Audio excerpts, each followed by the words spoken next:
Breaking news చూస్తున్నాం. కేరళలో వర్షం బీభత్సం సృష్టిస్తోంది. 2 రోజులుగా కురుస్తున్న భారీ వర్షాలకు లోతట్టు ప్రాంతాలు జలమయమయ్యాయి. రాష్ట్రంలో మొత్తం 11 జిల్లాలకు రెడ్ అలర్ట్ జారీ చేసింది భారత వాతావరణ కేంద్రం. రుతుపవనాల రాకతో కేరళలో విస్తారంగా వర్షాలు కురుస్తున్నాయి. అటు వయనాడ్లో భారీ వర్షం కారణంగా లోతట్టు ప్రాంతాలు నీట మునిగాయి.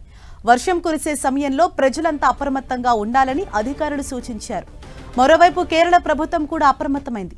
విపత్తును ఎదుర్కోవటానికి అధికారులు సిద్ధంగా ఉండాలని సంబంధిత శాఖలకు ఆదేశాలు జారీ చేసింది.